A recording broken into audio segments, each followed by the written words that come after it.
See no one else wishing to speak, I wish to speak. In 2008, I was elected as a council member. Having practiced law for 20 years, I had never met Ms. Roper on any occasion. At the time of our orientation was the first time I met her, and we had a good working relationship. Approximately 6 months into our first term,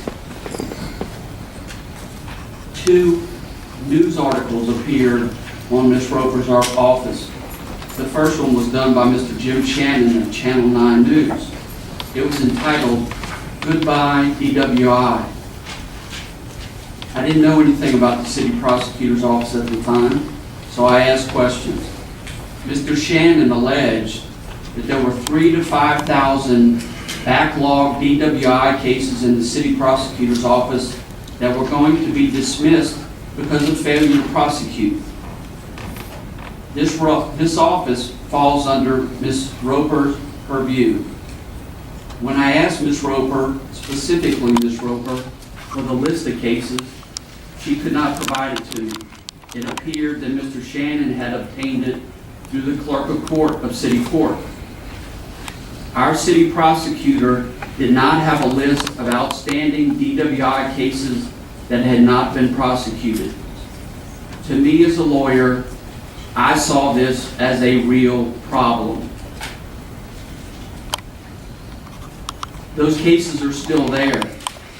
They're still being dismissed for not being prosecuted. If you think that that is okay, we respectfully disagree. The second report came out. The chief prosecutor for the same office was indicted, found guilty, and sentenced to federal prison for fixing city court cases for money. This is Ms. Roper's office. This was in 2009. I again asked questions. Nobody seemed to know anything.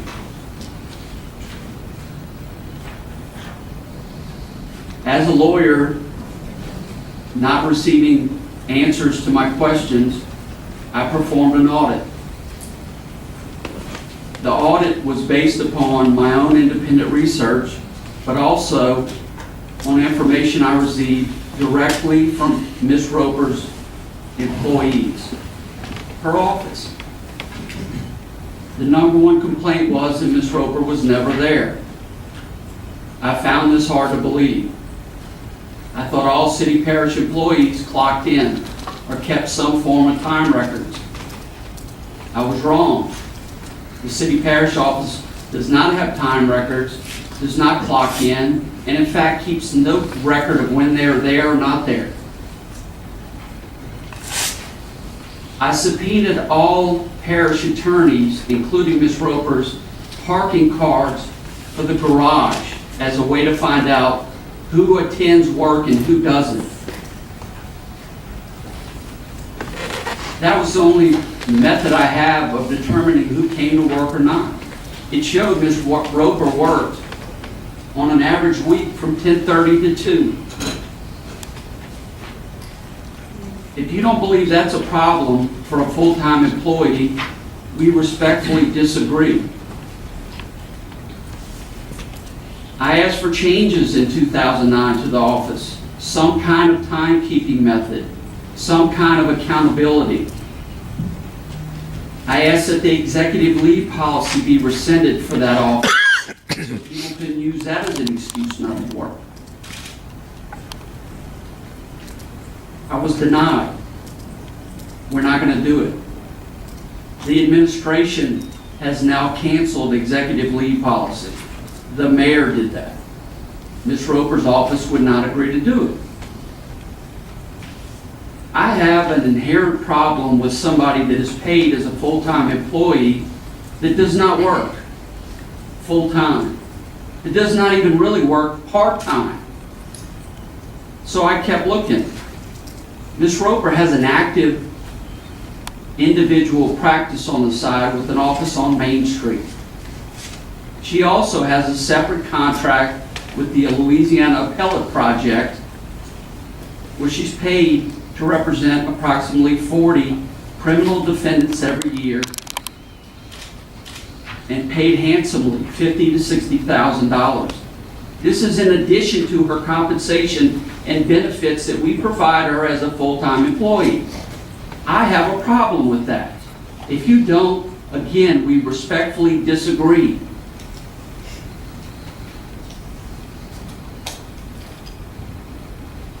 I moved on with my life in 2010. Ms. Roper and I enjoyed a very good working relationship until the software issue. And unfortunately, I also was taped in a conversation I had with Ms. Roper wherein I discussed personal issues regarding my family, my child's health, and his condition, and other issues that are very personal to me. I was upset at being taped covertly. If you think this is proper and was okay, I respectfully disagree. I was also upset to find out that Ms. Roper had played this personal tape to employees in the parish attorney's office without my knowledge. I have a problem with that. And you just heard Mr. Shows speak for 8 minutes. And I know Wade Shows. I like Wade Shows. I practice law with Wade Shows. But he didn't at once address any of the issues that I have a problem with, that we may respectfully agree to disagree. Not one of them.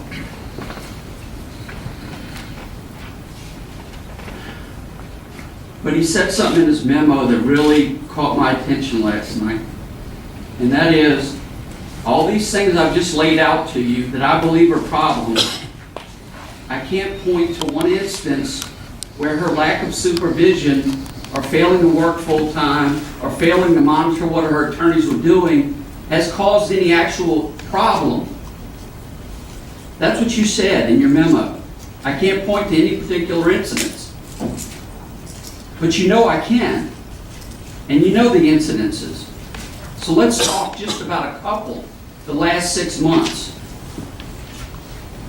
One of the parish attorneys released all of the police records of a pending homicide investigation to opposing counsel for a first-degree murder case.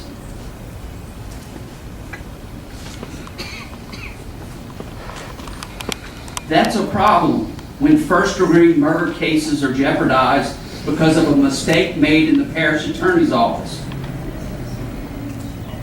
That's a specific incident. That happened 4 months ago. And we've been sued in that case by that defendant. Go figure. We were also sued and went to trial a month and a half ago in a civil case. The parish attorney that represented you, the taxpayers, did not present a defense. He did not call a witness or introduce an exhibit. As a result, the city of Baton Rouge is responsible for $550,000. That's a specific incident. In the last 6 months. If you think that's okay, I respectfully disagree. I had met with 4 of the city prosecutors, 4, who have done nothing but complain to me about the way the office is run.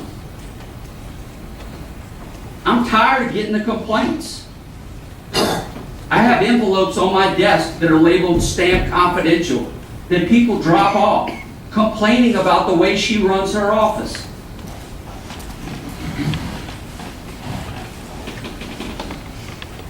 This isn't about her being a woman or a lawyer.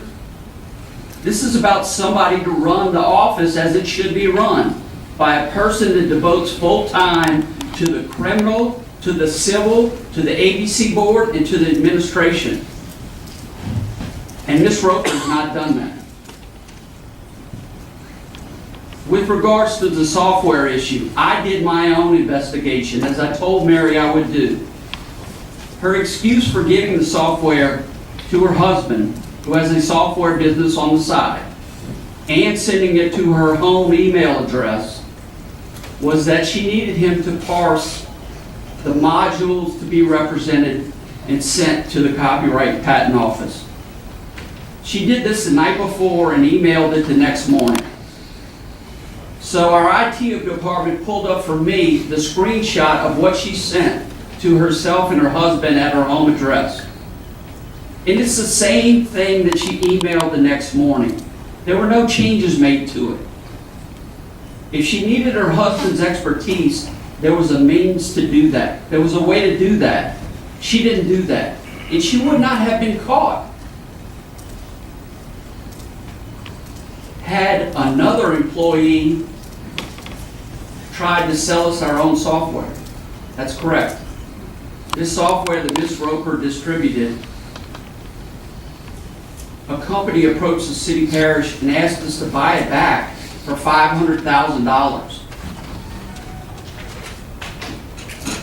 I think that's a problem. I have worked to find Ms. Roper a solution. I really have. Her lawyer can't deny that, and he won't deny it today. But she's refused every opportunity. And I didn't want to air all this in public. I didn't. But the only thing Ms. Roper says about me is it's political.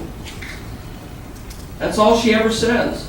She doesn't address any of this stuff that we've been talking about for 4 years. Not once. It's political. She's accused some of us on the council of wanting to give contracts to our friends. She's taken to Twitter. I don't have a Twitter account. I'm not going to sit up here and be Mayor Pro Tem and take shots in the paper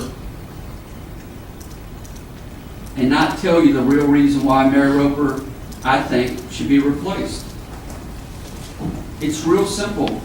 She's not doing the job. Everything I've told you, I have documents, I have emails, I have records to back up. Be happy to show them to anybody. And with that, I unfortunately will move to remove Ms. Roper as parish attorney. Seconded by Councilman Delgado.